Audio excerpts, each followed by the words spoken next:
Meet Natalie. Natalie loves books. This is your brain on books. Any questions? And this is Angela. She's a very serious jazz singer. Shooby-dooby-dooby-doop-doop-doo.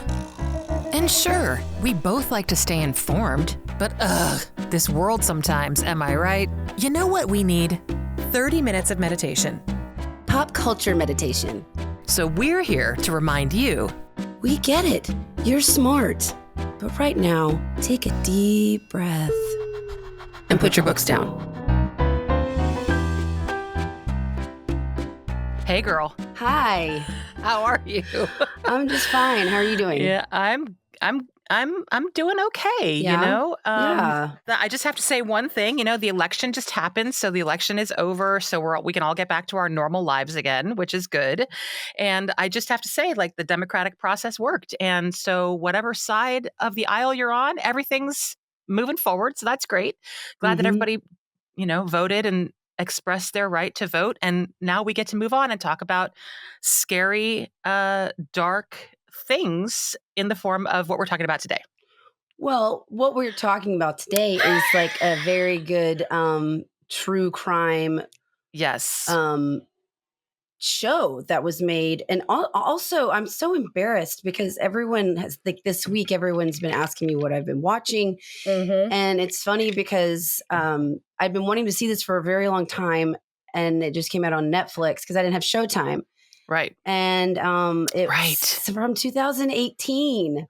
I know, and dude. everyone's like, "What? Yeah, I've already seen that." And I'm like, "Dude, did you watch it like I did?" Like Scott and I watched it. We watched 6 episodes. Yes. On Sunday, and I stayed up till 2 a.m. because I could not stop. And I was like, "Oh!" And I didn't even want to go to bed. I was like, "Okay, I have to. I know. I have to go to work." Same, dude. But and so then finish tell it the the next people. day. Tell the people We're what we're listening to. talking about. It was on Showtime. It's called Escape at Dannemora. Yes. Which is a prison. This is a true story. Yes. Dannemora is a prison in upstate New York. Yep. In a sleepy town. That's how they describe it. This prison that's been there for 100 years. Yeah. And the town is kind of based on this prison. It's like the prison is almost bigger than the town. Right. Yeah. And it's real place.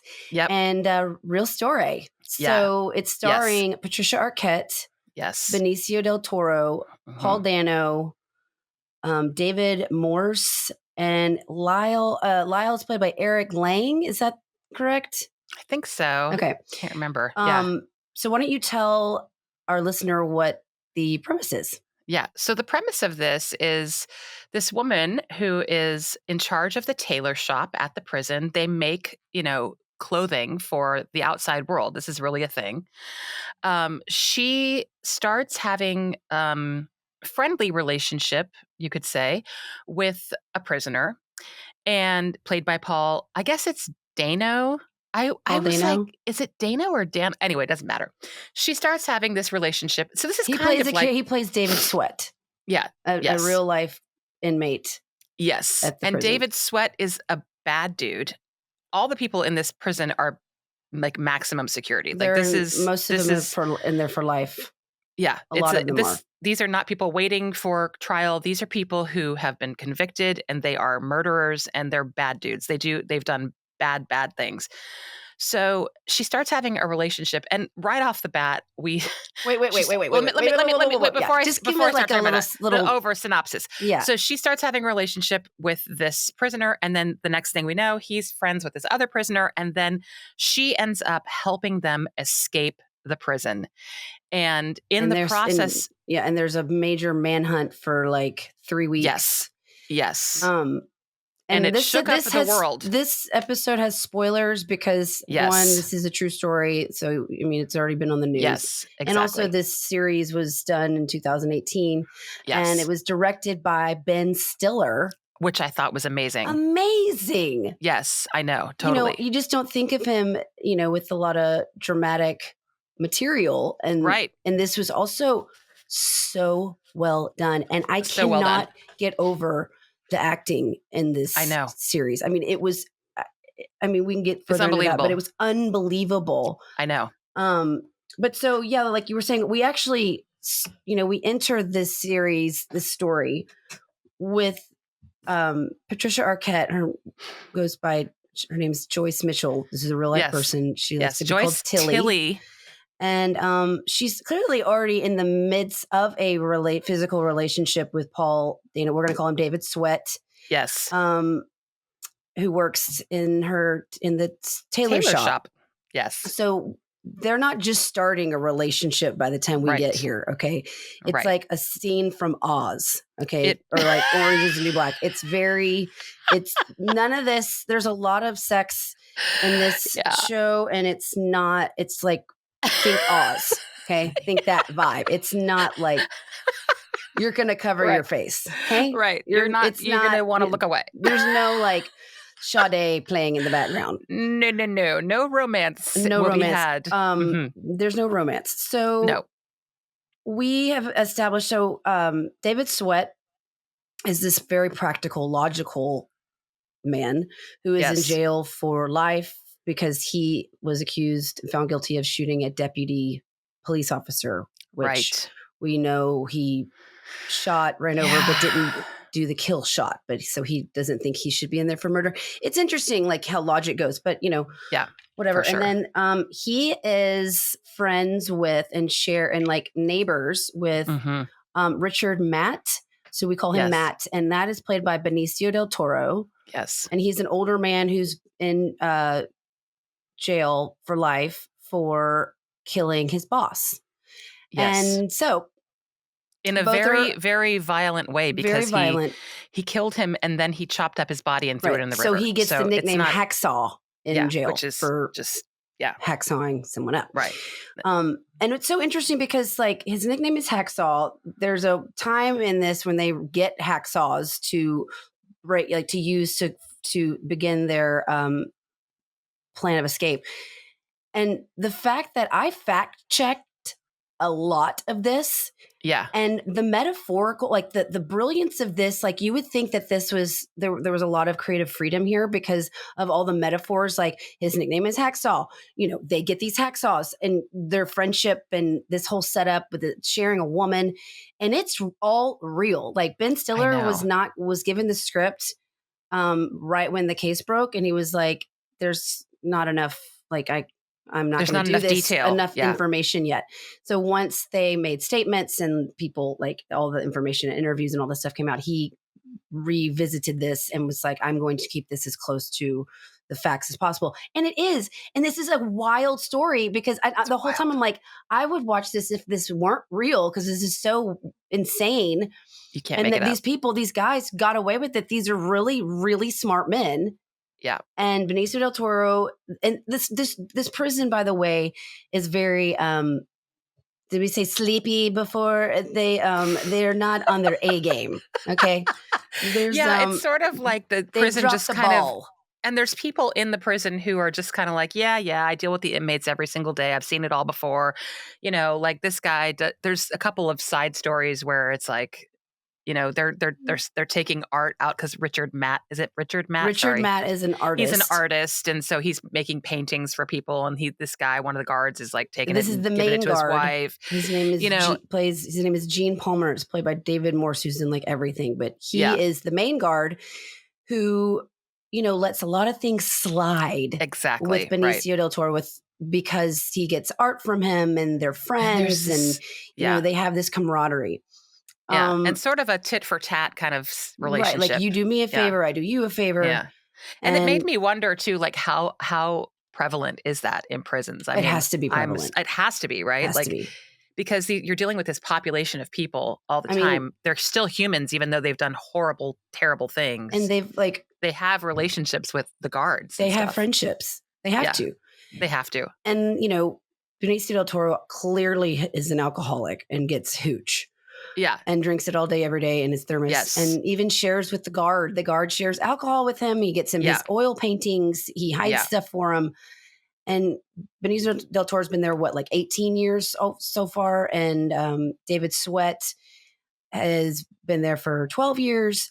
Yeah. David Sweat is this scrawny white male. Mm-hmm. And Paul Dano, whatever, had to gain like 20 pounds. And he's still kind of skinny. He's still skinny. Right. Paul Dano is like notoriously known as like kind of wormy and like scrawny and super skinny, but he definitely bowed up as much as he can wanted to for this movie. And you could tell. And so they get this plan. Tilly, Patricia Arquette, she's very homely. She's very, she wants to be desired. Her husband, Lyle, also works at the prison. He also works at the prison. So they go together and, he, he's missing a few, needles from the sewing machine products. He's just not the sharpest tool in the shed. In the sewing shed. So right. He's just not. But he's not. And I think he's a drunk good guy. Too. I think he means they're well, all but they're all well, and let's also say they're all very human. One of the things that I loved about this so much was how they went into the depth of Tilly and his relationship and how it began, because Tilly had a son and the dad of her son was like this deadbeat guy, and he left her with her child. And meanwhile, she had taken up with Lyle. And so it was all this scandal. Right. And he left her, and Lyle said, well, I will marry you and I will raise your son. Right. And you see that whole drama play out, which is wonderful. You see that backstory. There's a whole episode dedicated to all of their backstories. So you see how David Sweat did his crime. You see Benicio del Toro do his crime, and you see Patricia Arquette and Lyle's love story, how they came about, and like who she is and like where she came from. And they're clearly like in their marriage, there's no passion. It's just very kind of yelly. They're kind of annoyed. They're really whiny. She's annoyed with him all the time. And he's just kind of like, well, I love you. He's kind of this oafy guy who's just sort of loyal and doesn't believe throughout the entire story, does not believe that all of this is going on. And chooses not to believe. Mm-hmm. Chooses to be in denial about her taking involvement with these people. Yeah. Well, so she's already in this affair with David Sweat. Yes. When we get here. Okay. Yeah. Well, all the like other prisoners have picked up on it. Like people know, they go into the sewing machine area, like some closet, and they I need you to fix this moment. Yeah. And then Benicio del Toro is picking up on that, and he's like, I want to get in on this, because he's been like dreaming of an escape plan for a very long time, and he thinks that he can manipulate her to help assist that. Yep. Because David Sweat gets removed from her. Someone found a letter that she wrote him and something that detailed that they were boinking in the sewing closet, and so he gets removed from her shop, and then he has to move away from Benicio del Toro for a while, and then Benicio del Toro starts manipulating Tilly, and they start boinking in the sewing closet, and he starts, and they have no interest in actually caring for this woman. They are absolutely manipulating and manipulation, playing her. 100%. And she starts bringing hacksaws that initially she believes is for his artwork that he needs to make frames. So it's not like she wasn't in on this scam, on this escape from the beginning, but eventually, Benicio del Toro told her about it, and David Sweat was upset about that because he didn't know what all she knew. He didn't even know they were sleeping together for a while. And then, that all comes out, and they plan on sharing her, and she's in on that too. Excuse me. And then she starts sneaking hacksaws in hamburger meat, and the guard, Gene, delivers that to Benicio del Toro, acting like he knows something's off, but he doesn't look, he doesn't check, and he still enables whatever. He doesn't know it's an escape, and I believe that he didn't know that. He knew something was up. Right. Anyway, so then we start seeing them like chiseling away, and David Sweat's the heavy. Suddenly it's Alcatraz. It's like suddenly Alcatraz now. Like Shawshank Redemption meets Alcatraz meets The Rock meets Oz. Meets Con Air meets Cause meets Oz meets Con Air, Oz. Cause. So anyway, and like all throughout this series, the soundtrack is so stupid amazing that like I'm like head bobbing to you get to head bob to some Kelly Clarkson. You get to really get down with some Elton John. You got the Allman Brothers. You got the Doobie Brothers. I mean, you've got this is where I felt like this is where I felt Nick like Jonas. Yeah, I felt like Ben Stiller was so all over this. Like I would have made this playlist for myself. Yeah, it's so good. I love the music. It's so good. It's so perfectly timed and well done. Yes, so let's talk about now we know this story. Okay, so then they escape. Yes. They're on this 3-week chase. Wait, I want to say one thing. So part of the plan was that Tilly was supposed to meet them after they get out. Tilly is supposed to, they're coming up through a manhole. She's supposed to pick them up in the street. She's supposed to be there with the car waiting and go to Mexico. Matt has given her some pills that she's supposed to give her husband so that she can leave in the middle of the night. She's supposed to drug her husband with these pills that will make him, quote, go to sleep. But we also think it's probably like cyanide or something to actually because they were going to kill him. Go ahead and kill him. Yeah. And so they told Tilly, basically, you're going to kill him. Like, that's what you're going to do. And then we're all going to go to Mexico together and be a throuple. A throuple. Like, they tell her. And she's like, then there's a whole montage of her trying on bathing suits. Yeah. Then she's like working out and losing weight and trying on bathing suits. It's insane. So then however, it finally gets to the time they tell her, okay, today's the day. Yep. Midnight. And Tilly has a full on freaking panic attack and decides she can't do it. And she goes to the emergency room and she's being treated for a panic attack. Meanwhile, the guys are coming up through the ground, opening the manhole, and you see them come out and Tilly's not there. I mean, the soundtrack at that point should have been they're like looking around like little meerkats. Like, do we go up? Do we go down? Are we going up? Like, and meanwhile, they've also Tilly has also helped them get like camping gear and stuff to survive, like survival food and stuff to survive. They have like barely anything. Yeah, it's just a little bit to like get them by, and they're really close to the border, so they know that they can escape to the border to Canada, and which was still not the plan. Which was not the plan. They are on foot. But they are on foot. Yes. And David Sweat is in much different shape than Benicio del Toro. Yeah, exactly. Okay, because he's been the one like hammering and doing all the work, so he's like fit and like can like do this big forest journey to the border. Right. And he knows the area. Yeah. Because he studied the maps. But she doesn't do it, so they're screwed, and then, you can Google the rest. And on that note, we'll be right back.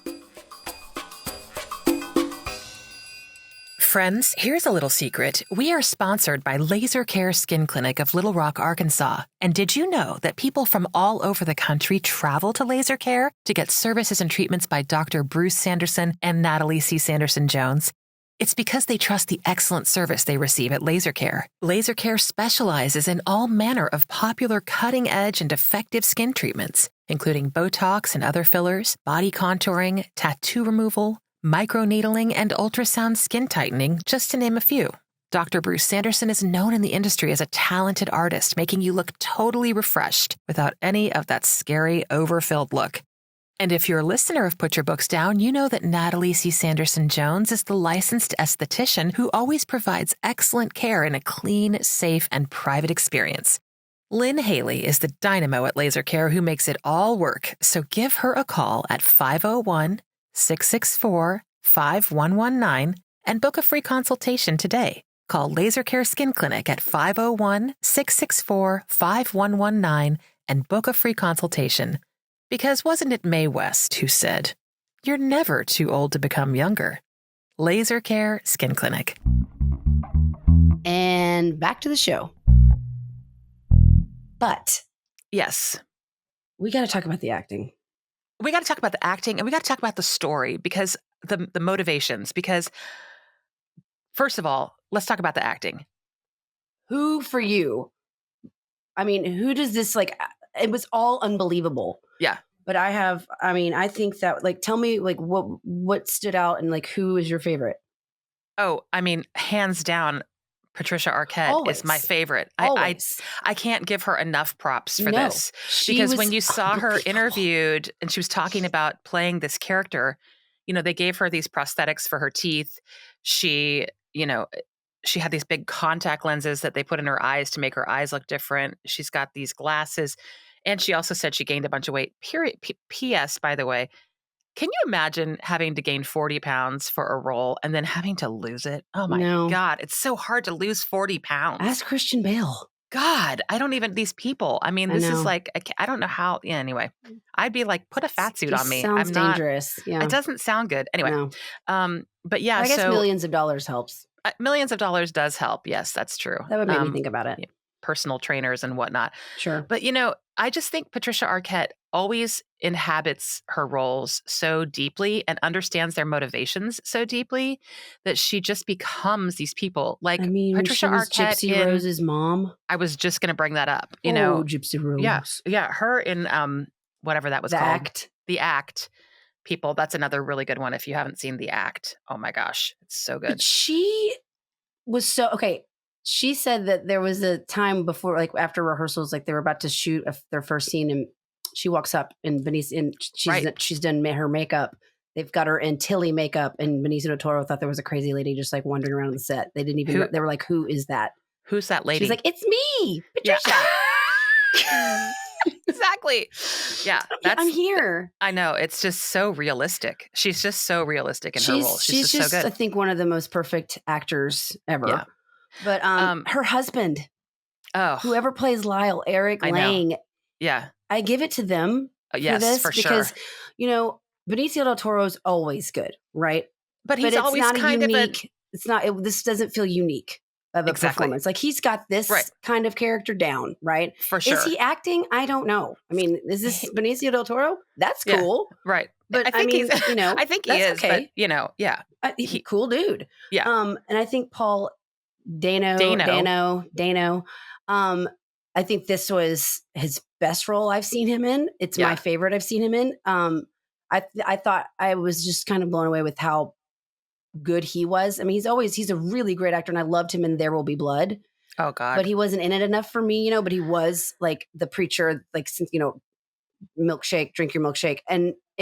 But this was just like consistently, like, since these are episodes, it's like a 10-hour movie or whatever. And he was just consistent the whole time. And however, I think he plays, it wasn't like, I don't know. I mean, it wasn't like a super dynamic. Didn't seem super complicated. Right. Exactly. It didn't seem like a super complicated role. Right. But whatever he did, he crushed it. I mean, it's something else. All of the acting, I feel like, is super understated too. Yeah. Like it's nobody is. You feel like you're watching a documentary. You feel like you're watching a documentary for sure. Like these are the people. Yeah, this is it. And if you can do that with a true crime story, like we already talked about, jailbait.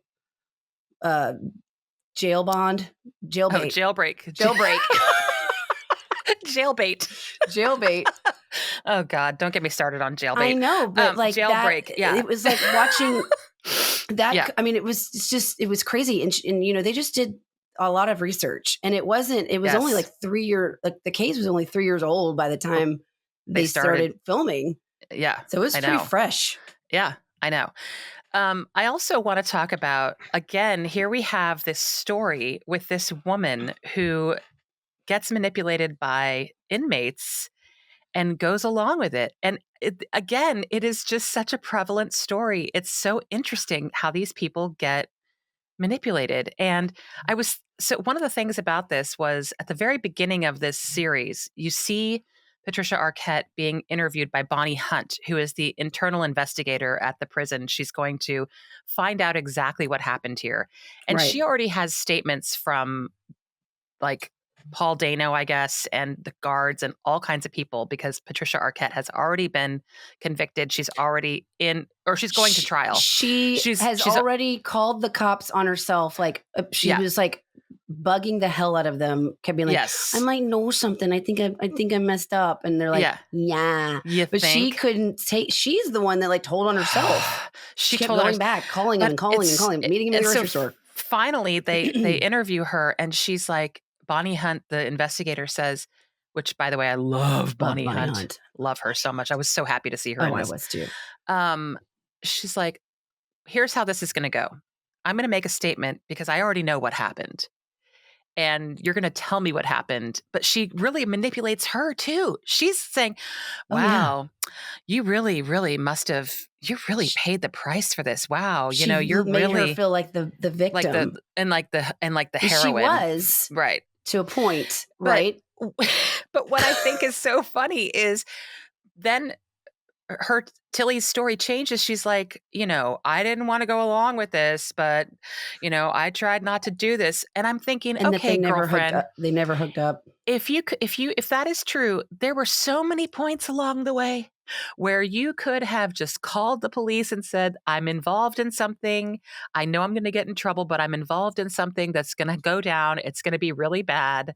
And here's when it's going to go down. Multiple hacksaws. There were so many times along the way when she could have turned them in, but she did not. No. I mean, I was like, okay, so when they're like pushing up through the ground with their like manhole cover, which to me is like always comedy, like it reminds me of like Sesame Street or something. It's too good. Like the manhole cover coming off the ground. And also, is it that easy to remove manholes? I mean, can I just go remove a manhole from the ground right now? Well, I think I just get if you've been hammering through brick walls and concrete walls for a month or how many months that was done, you're going to build some muscle. I don't know. Can I just go out in the street right now, though, and get like making like an air conditioning system in a tube? I mean, the guy, and I think that kind of adrenaline must do that whole picking up the bus off of someone, like that superhuman strength. Yep. Benicio del Toro could not have done that. No. Yeah, he was too DRUNK. He was way too Hammer Town USA. Wait, you're not going to mention Christopher? Go on, Christopher. Tell me. Yeah, Christopher. The final episodes. I'm like, la, la, la, la, la. And Andrew Cuomo was the governor at the time. Right. And here comes Michael Imperial. Anyway, Christopher. Michael Imperioli, whom I love. Who we love. I love him. Christopher. And he is Christopher from Sopranos. Here he pops out and he doesn't have his Christopher accent. And I'm like, he's playing the governor. And I'm like, and Scott was kind of like, he's the governor. And I was like, he must be Andrew Cuomo. So I was like, yeah. I'm buying it because it's Andrew. He's perfect Andrew Cuomo with this. I'm not going to like always be like, oh yeah, there's Christopher, the governor. But in this, because it was Andrew Cuomo. But he was so great. He was in it for like 5 seconds. He was fabulous. Yeah. That hair, everything he does. It's got that hair, man. He's got that good hair. But isn't it weird listening to him talk without? Yes. Because he's been in a lot of like mafia stuff before. Yeah. Yeah. But he's like speaks very eloquently. Yeah. Like he's like a brilliant Broadway performer, like actor. He's unbelievable. And he's very, very smart. And yes, I love his Instagram. Okay. P.S. He also owns a jazz club. So let's get me a gig there. In New York? In New York. Yes. He owns a jazz club. Write that down right now. And then the other thing about him, jazz club. I think Christopher's Jazz Club. I hope that's what it's called. It's called Adriana's. It's not. Adriana. I it's also Tones. Tones. Hey, Tones. Come listen to jazz at Tones. Tone and Paulie's. Tone, Paulie, and Christopher's. Yeah, just don't call it pussies. That would be okay. Kill me. Oh, yeah. Angela. There it is. There we go. There it is. Listen, girlfriend. We didn't tell the ending. We didn't. Oh, okay. Yeah. We don't need to. No, we don't need to tell that. I think we can let that go. Let people find out the ending for themselves. Yeah. Speaking of Christopher, I watched The Sopranos. People, if you've not watched the documentary of the behind the scenes of the making of The Sopranos, it's called Wise Guy. It is good. So good. I watched it this last weekend with Lisa. It is fabulous. If you're a fan of Sopranos, I've seen it. So good. Yeah. So good. I actually need to finish. I think there's some of the second episode I have left. Yeah, it's real good. It's so good. Lots of background about Tony Soprano, a.k.a. What's James his name? Gandolfini. Oh, thank you. I think I would remember James Gandolfini, who I have not had romantic dreams about, by the way. Which was the one, Vincent from, it was like Vincent from Goodfellas. What's his name? That was Paul Sorvino. Oh. There's an episode we did, guys, last Christmas, and we go into some Paul Sorvino stuff that might or might not have Was that the happened. Rather? No, I think it was just me talking about Paul Sorvino. I don't know. I don't remember. We have to go back and look. Anyway, I digress. I feel like also, I know I'm about to do a chick stop, but this 2018, I mean, like all my clients this week have been like, because I perform painful treatments that are quite effective. Yes. But everyone has been like, so you watch anything good? I'm like, oh, and I just like go nuts. And they're like, yeah, I saw that. Yeah. 7 years ago. I'm like, and it's dark. Like, oh, it's really dark. Natalie's the like hot on the scene of what to watch. Let's hear about what she's watching. Oh, cool. Yeah. Like Jane. I was like, Jane, you gotta watch this. Jane, you gotta watch this. She's like, watched it years ago, girly pop. I'm like, okay, well, I'm a dork. Yeah. But you know what? You know what? If you don't remember I hadn't watched rewatch it. I hadn't watched it, and I was the one who started watching it, and I texted you and I said, "Hey, I'm watching this," and you were like, "I have it on my list," and it's on Netflix. So that's the other thing. It's under newly added. Exactly. So I mean, hey, if Netflix is adding older stuff, then we can watch older stuff and still be cool. We're still cool. Well, Netflix is so hard sometimes. It is sometimes, yes, but they've had some good stuff lately. Mm-hmm. Anywho, okay, so Nat, we have to do a little chick. Oh yeah. I mean, as much as I want to dedicate it to Bonnie Hunt, I'm not going to. However, I am going to dedicate it to someone who recently celebrated her birthday, and that person is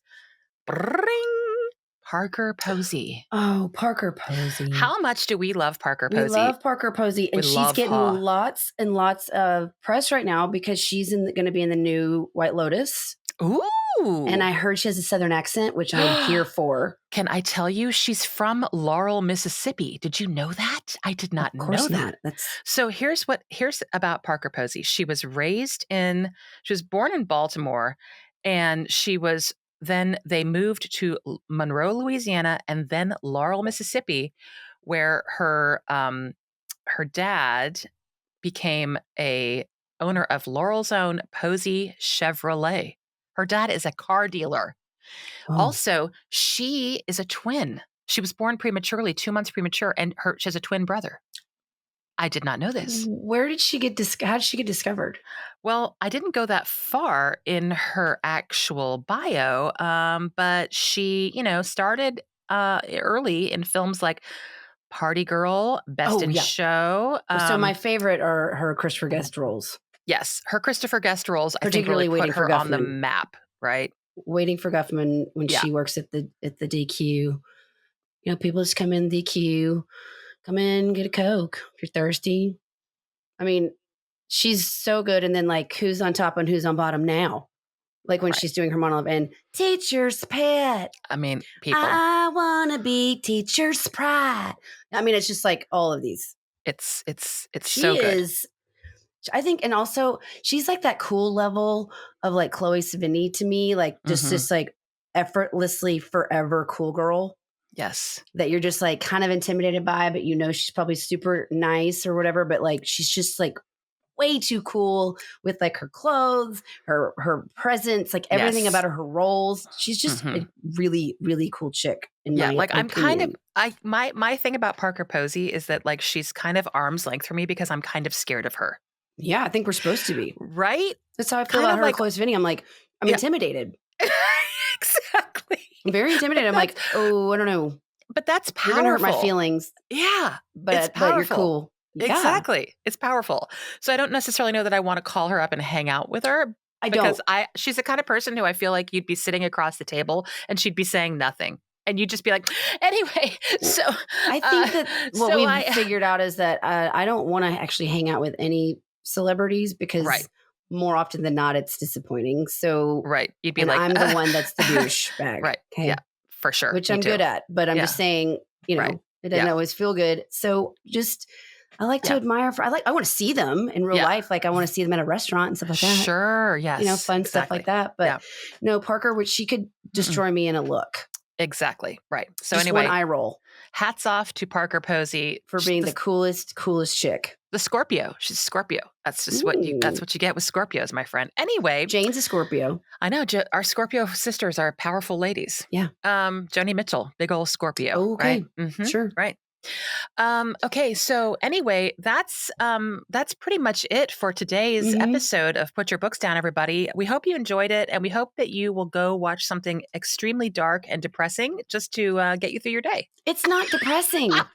It's entertaining as hell. It is entertaining. Honestly, it is. It's edge dark. of your seat. Yeah, it is edge of your seat. I could not stop watching it from the beginning. It's very psychological, and you just sit there and go, what? Why? Look, this What's really happening? happened. This really happened. Because then often with these types of limited series, I say out loud, that would never happen. Right. But everything in this pretty much happened. And it's just really well done. It is really, really well done. So go watch Escape at Dannemora, everybody. Natalie, I just love you. And I'm so happy that we got to do the podcast today, even though we both had to squeeze it in due to our crazy schedules. Yep. And I just want to say to you in passing as we leave today, namaste.